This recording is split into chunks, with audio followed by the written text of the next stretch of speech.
Welcome to this deep dive, where we have curated a fascinating exploration just for you. Today, we are looking at the introduction of Joseph Ratzinger's text, Introduction to Christianity. Yeah, and we are going to be incredibly focused today. Our mission is to do an exhaustive exploration of just those opening pages. To set the intellectual stage for you, the overarching question Ratzinger poses here is really profound. He is asking what it actually means for a person in the modern world to stand up and say, I believe. Because in a world defined by science and technology, saying those words can feel, well, a little absurd. Oh, for sure. And to illustrate that feeling of absurdity, he opens the book with this incredibly memorable, kind of tragic analogy about a circus. I love this story. It was originally written by a Danish philosopher from the 19th century, but Ratzinger uses it perfectly. So picture a traveling circus that sets up near a small village in Denmark. And suddenly the circus catches fire. Yes, the manager sees the flames spreading really fast, and the surrounding fields are full of dry stubble, so the village itself is in very real, imminent danger. So he needs to warn them immediately. He sends the first person he can find to run to the village, but that person happens to be a clown. A clown in full makeup. Full makeup, the oversized shoes, the costume, everything. He was just getting ready for a performance. So he sprints down to the village. He is waving his arms, running into the town square, desperately begging the villagers to come help put the fire out before it reaches their homes. But of course, the villagers just look at him. They think it is the most brilliant marketing stunt they have ever seen. They think he is just trying to get them to buy tickets to the circus. Oh, wow. So they do not take him seriously at all. Not even a little bit. They applaud him. They are laughing until they cry, and the poor clown is weeping, swearing that he is in bitter earnest, begging them to listen. But that probably just makes them laugh harder, seeing him act so dramatic. Yeah, they think he is just playing his part splendidly. And ultimately, because they will not listen, the fire sweeps through the fields, and both the circus and the village burn to the ground. It is such a haunting image. And this story is often used to describe the modern theologian. Or just any contemporary believer trying to talk about faith. Yeah, the standard interpretation is that the believer is trying to warn the world of these urgent truths, but is completely dismissed because of their costume. And the costume represents the outdated language or the ancient rituals of the church. Precisely. Well, yeah, the modern world looked at the theologian, sees the medieval garb, and just refuses to take the message seriously. They think it is just a performance. When I first heard that, I thought, well, the solution is obvious. Just take off the clown makeup. Wash your face and put on a business suit. Yeah. If you put the clown in a sharp suit and teach him the vocabulary of a modern risk assessment manager, do the villagers suddenly grab water buckets? And that is the exact assumption Ratzinger attacks. He says this standard interpretation is actually a dangerous oversimplification.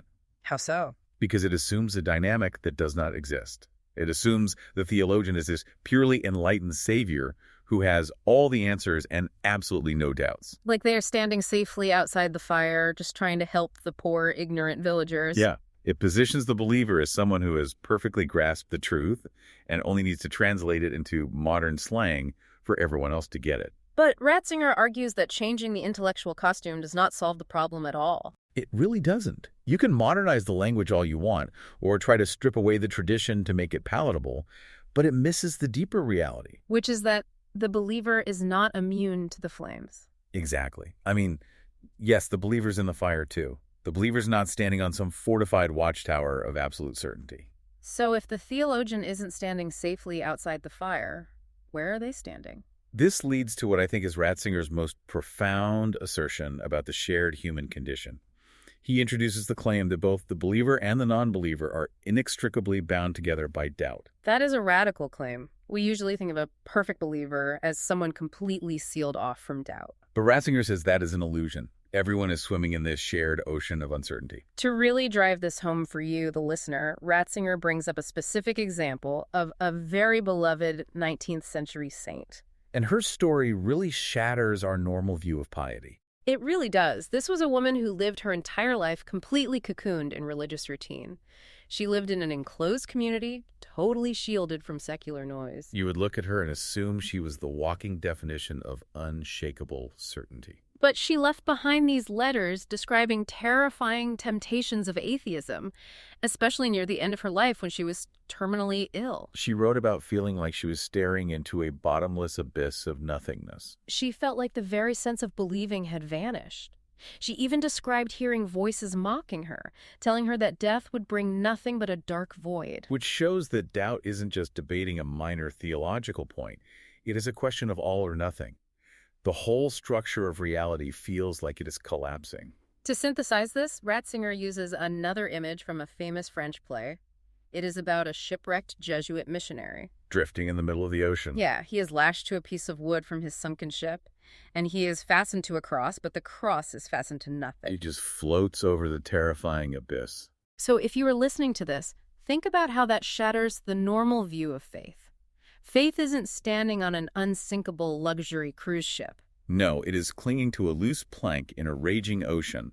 Crusting the wood is stronger than the void beneath. And the believer is choking on the salt water of doubt. But then Ratzinger flips the perspective, which I find fascinating. Yeah, he says the non-believer is in the exact same ocean. Yeah. Just as the believer drinks the salt water of doubt, the non-believer is haunted by the doubt of their own unbelief. To illustrate this, he shares a traditional Jewish story about a staunch rationalist. A very learned guy who has built his whole life on empirical evidence. He visits a devout rabbi with the express intention of destroying his arguments and proving that faith is absurd. He comes ready for intellectual combat. He has all his logical proofs ready. But when he walks in, the rabbi doesn't argue back. He doesn't offer a philosophical defense. What does he do? He just looks at the rationalist, pauses, and says, "But perhaps it is true."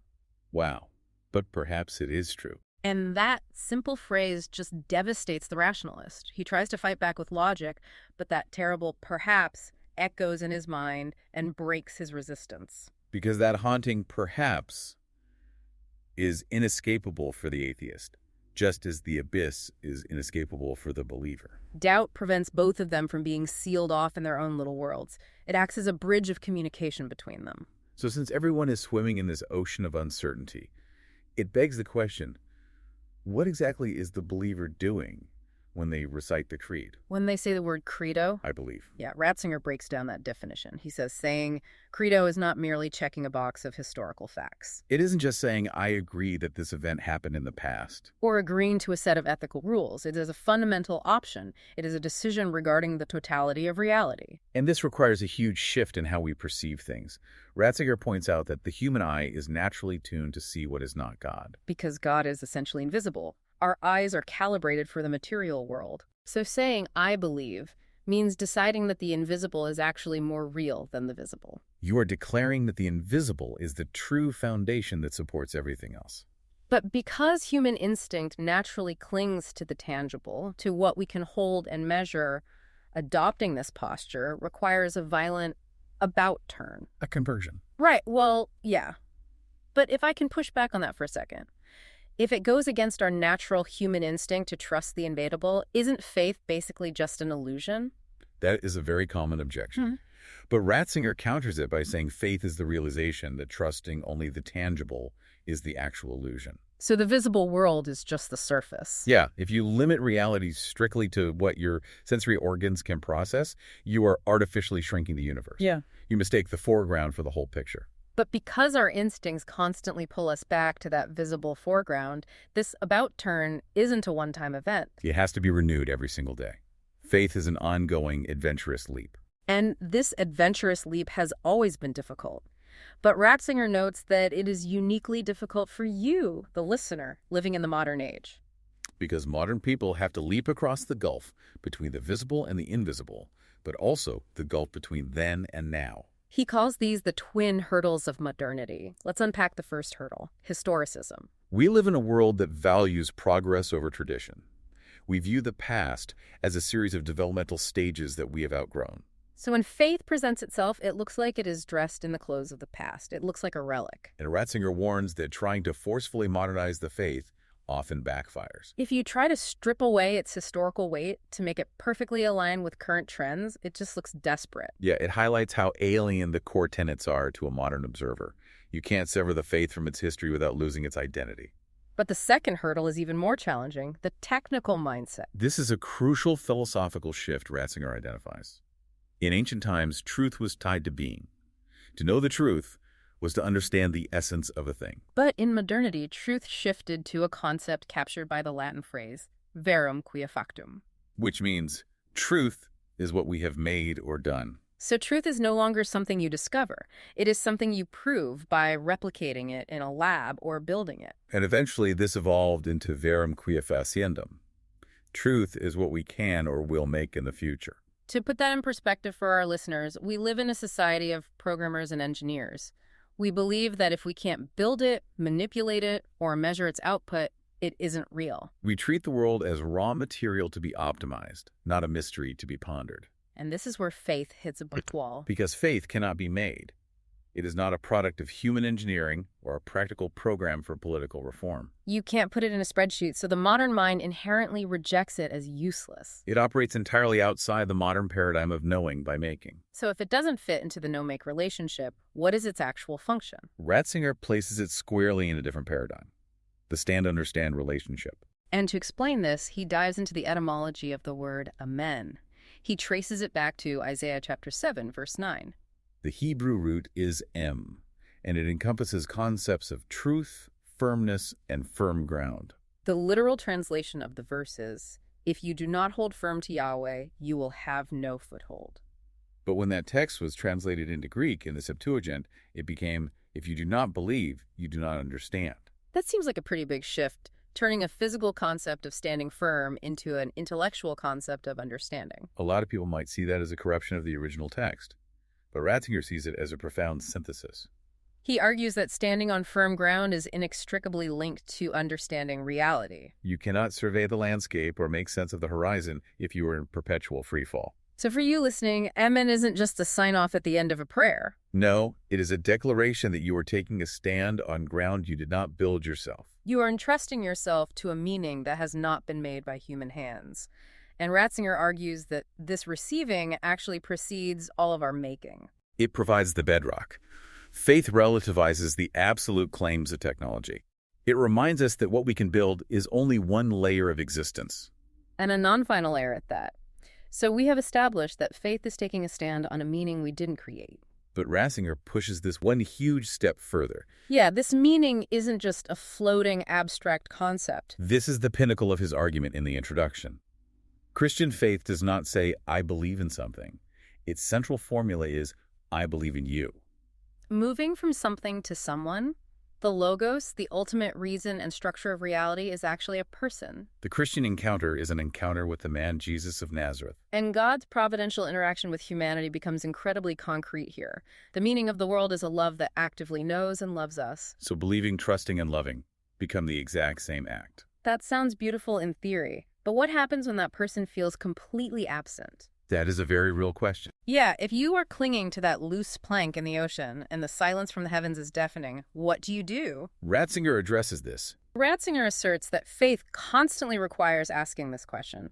The believer will continually experience darkness. Where the world's indifference mocks their hope, asking, are you really he, is not a failure of faith. It is required by the intellectual honesty of reason. And by the interior law of love. Love always wants to know more deeply the you to whom it is committed. So questioning in the dark is an expression of the relationship itself. It really is. So to recap this intellectual journey we've been on, we started in the shared ocean of doubt, where both the believer and non-believer are navigating uncertainty. Then we looked at the challenging leap of the Credo, deciding to prioritize the invisible foundation over the visible foreground. We navigated the modern hurdles of historicism and technological thinking, recognizing that faith cannot be engineered. Then we established our footing on the Amen, receiving a foundation rather than making one. And finally, arriving at the personal encounter with the Logos. The meaning of reality is a person who invites our deepest questions. Before we sign off, there is one final, unexplored concept from Ratzinger's text to leave you to mull over: the law of disguise. This is a fascinating idea. Ratzinger notes that God operates through a continuous reversal of human proportions, revealing himself not in dominant greatness, but in progressive hiddenness and littleness. He traces this from the vast earth to the tiny nation of Israel to the obscure village of Nazareth. and ultimately to the humiliation of the cross. It suggests that God seems to disappear more and more, and precisely through this disguise becomes most authentically manifest. It is a profound paradox to think about. Thank you so much for joining us on this deep dive. We hope you enjoyed exploring these concepts with us.